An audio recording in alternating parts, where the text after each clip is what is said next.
Fast, focused, and fearless. Here's everything you need to know as you jumpstart your day. I'm Angela Lagunzad-Castro.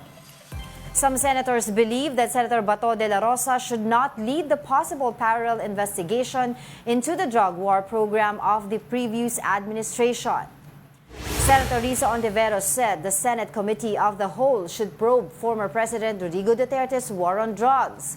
Senate President Chis Escudero told Dela Rosa that it would be better if Dela Rosa will not lead the committee in investigating the anti-drug program that he previously led. Mas maganda siguro kung hindi sila mismo ang manguna ng komite yun para walang aligasyon na ito'y personal at hindi impartial at hindi fair. Yun ang haharapin namin siguro sa mga susunod na araw.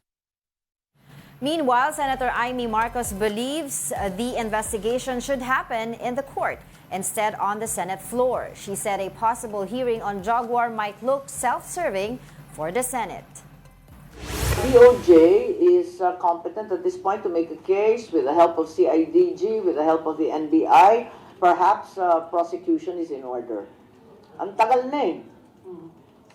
At alam naman natin as cases linger, the evidence grows cold and the testimonies become stale and the witnesses disappear. So, kinakailangan dalian na talaga. Senate Minority Leader Koko Pimentel also opposed Senator Dela Rosa leading the possible Senate investigation into the drug war. In an interview with 1PH sa Totoo Lang, Pimentel said the proposed investigation can be discussed by the Committee of the Whole or the Justice Committee. He also said the probe can be good opportunity to possibly get former President Rodrigo Duterte's statement under oath. He will deny, di ba? Alam naman aminin niya yun, di ba? So, ano yun, at least yung denial, personal niyang gagawin. It will be on record at saka narinig natin yung denial sa kanyang sariling pipit, under oath pa. Meanwhile, Senator Dela Rosa says he is open to the proposal that a Senate Committee of the Whole be convened to investigate the drug war. Here's an excerpt from his interview on StoryCon. Open ba kayo? Yun ang suggestion ng iba ninyong mga kasama sa Senado, mag-Committee of the Whole na lang daw. Oh, wala problema. Wala akong problema dyan. Okay ako doon.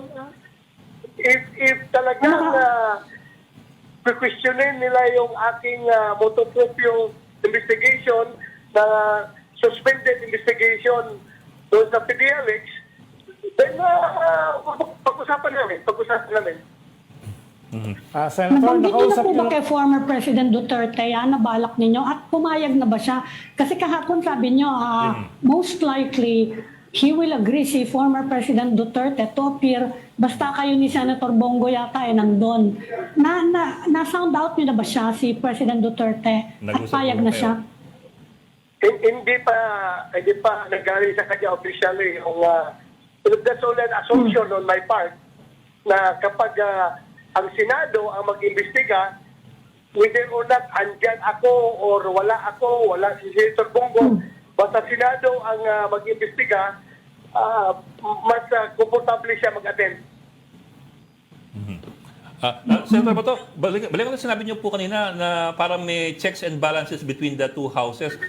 Nagtataka lamang po ako, bakit may checks and balances between the Senate and Congress? Parehas legislature. Oo.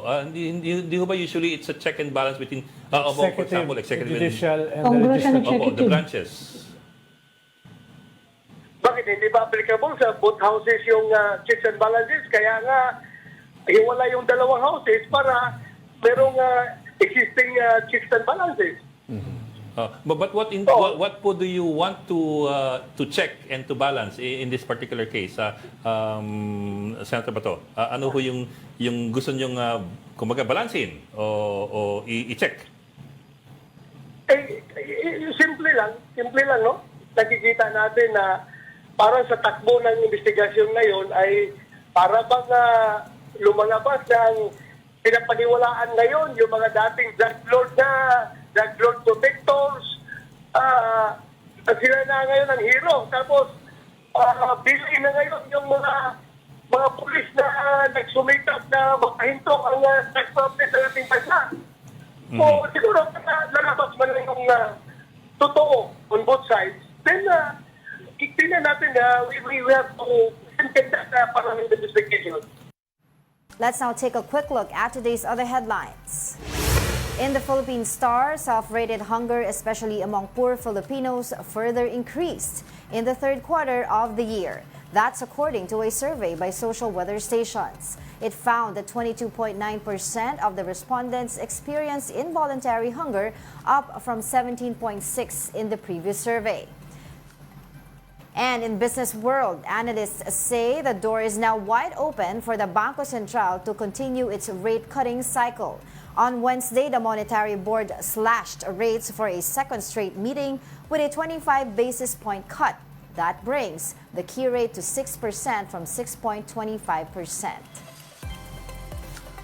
In other news, state auditors revealed that the Office of the Vice President spent 8.75 million pesos for safe houses over a 3-day period.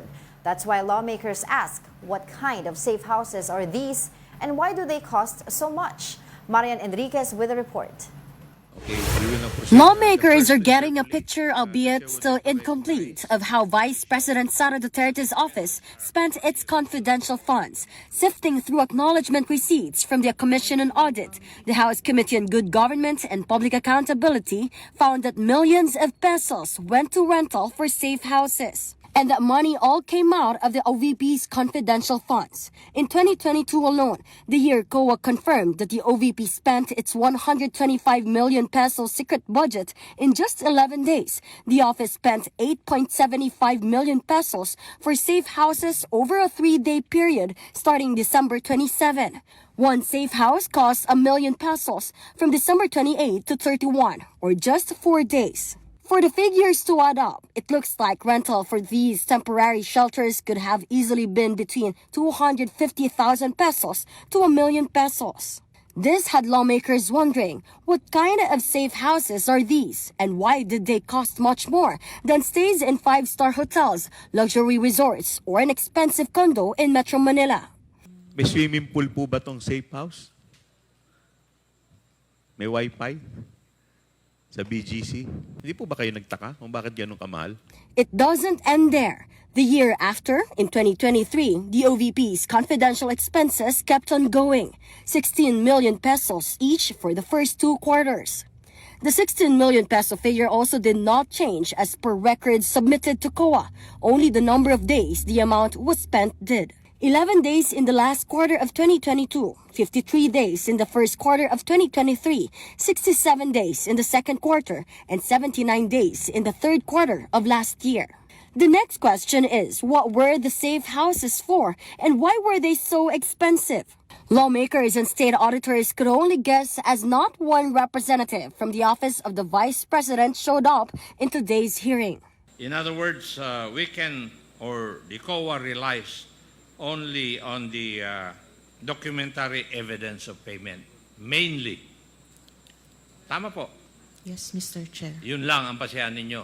Yes, Mr. And yung Chair. documentary evidence of payment, whether it is a lie, a truth, reasonable or unreasonable, you do not care. That is what you're trying to tell us. It is since it's just compliance, sir.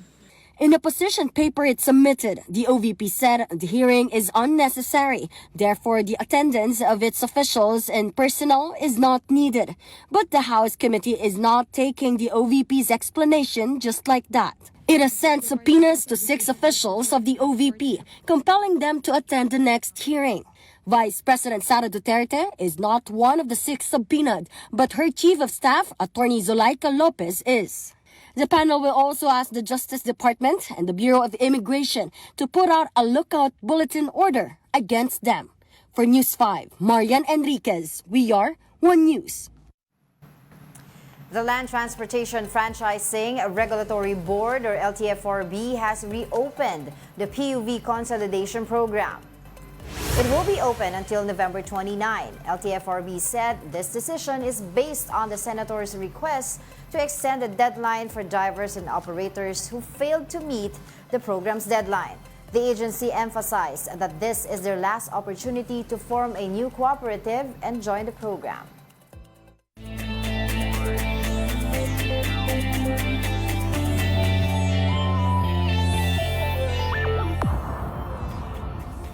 In the UAAP, the DLSU Green Archers hope to extend their winning streak.